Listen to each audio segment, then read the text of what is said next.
You're listening to Cross Currents from KALW News. I'm Hana Baba.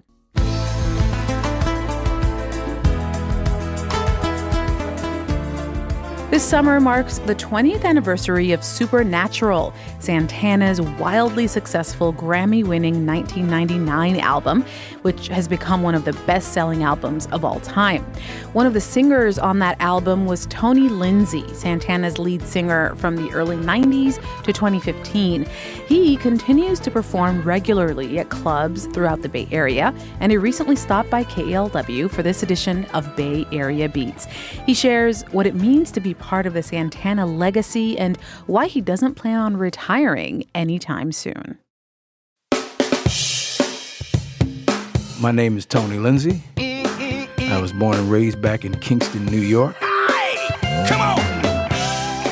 I started when I was 8 years old, singing. We had an a cappella singing group called Four of a Kind, and we used to win a lot of competitions and the talent shows and all that kind of stuff. And my dad used to work in the hotels back in upstate New York. So he would always like, hey, my son's singing group is pretty cool. You need to bring them in. Our parents never had to worry about where we were. We went to school, came home, we did our homework, and then we went to practice. And we'd be singing on street corners. And when I left to go to college at Albany State University, that's when when the group split up, because at that point I was leaving town and I wasn't coming back. And I haven't turned around. I haven't turned back since, man. It's been, I've been telling people I've been having a great time since I was 7, 8 years old, and it's continuing. I made it through. Don't judge the way I'm living till you take a walk in my shoes. If you think that you know me, I took the bumps and the bruises. San Jose was my first stop when I came to California. That was in 1980. First thing I did, I went and found a job and all that kind of stuff, and it wasn't making that much money. I've always done music, always had a band or was involved in a band, even though I would work at men's clothing stores and all that. And I did that for a reason, because, work at a men's clothing store, you can get a serious discount, or sometimes you even get stuff for free. So, I had to look good while I was on stage.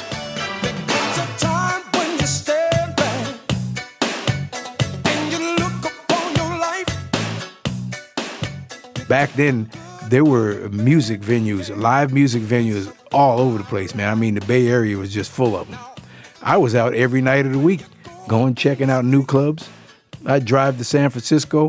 I would go to Sacramento. I'd go to Monterey, just checking out all the clubs, and started sitting in with people.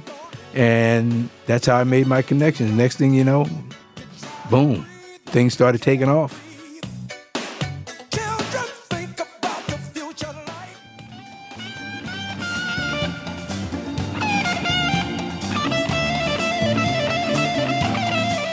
Woodstock is 8 miles from where I was born and raised. I was too young to kind of understand that kind of stuff back then. That was the age that I was listening to we were doing Temptation stuff and all that. When then somebody said, hey, Santana, we were like, who is Santana? But after that Woodstock concert happened, we all knew who Santana was. Got a black magic woman. Got a black magic woman. Chester Thompson was the keyboard player with Tower of Power for a long time. So when Chester left Tower of Power, he went to Santana. So Chester came out to see us one time, and he says, hey, man, we're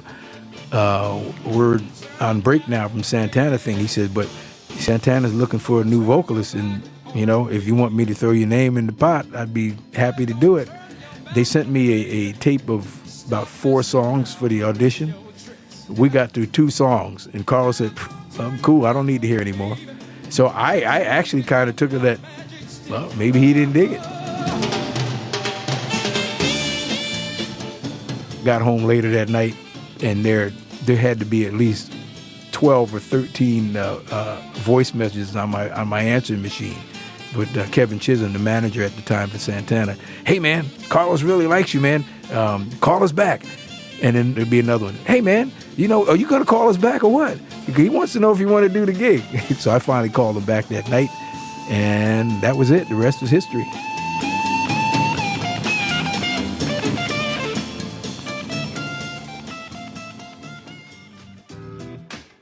with that Santana band, man, there's been a lot of great different bands that have been there. But I think I got, besides the original cats, because when that band came out, it was ridiculous. I think I got the next best chunk of that whole existence of the Santana band.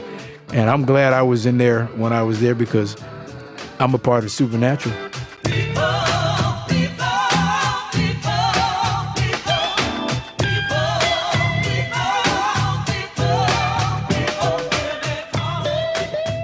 You really never know when you're doing something, when you're recording, how it's going to turn out. And we didn't know. It was a good CD, but we had no idea the impact that record had. We were on tour in Europe while they were still promoting it. So when we got back home off tour and found out that CD was blown up like it was like, wow, because we were in this bubble over there for the longest time. And when we came back and seeing how much of a hit that thing was, it was like, wow.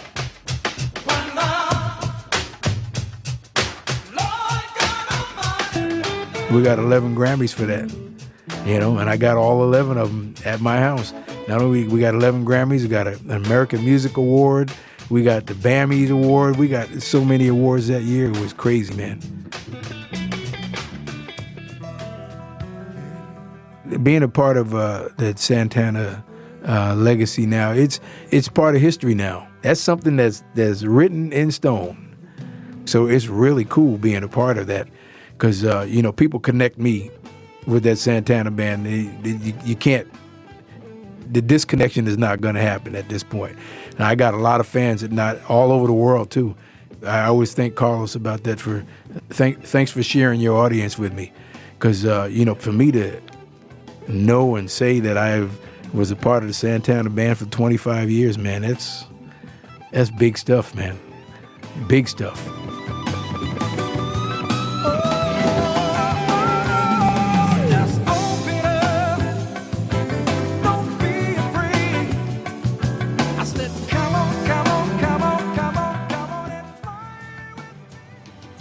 I knew that when I was like 8 years old. I knew it was what I wanted to do. I mean, they got so much enjoyment out of singing, and I'm going to do that until I'm no longer on this earth. I'm going to keep on doing that. I'm never going to retire. It's cool too, because if something happened and my legs don't work anymore, I can sit down and sing. I'm always going to be doing it, man. What else? I tell my wife all the time, they're going to carry me from the stage to the morgue.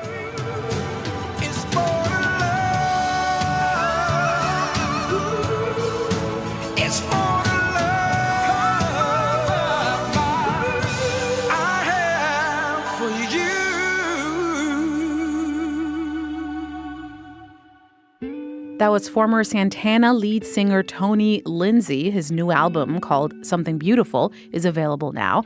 And you can catch him performing live this Friday night with the Ray Charles Project. That's at Freight Salvage in Berkeley. That piece was produced by Bo Walsh.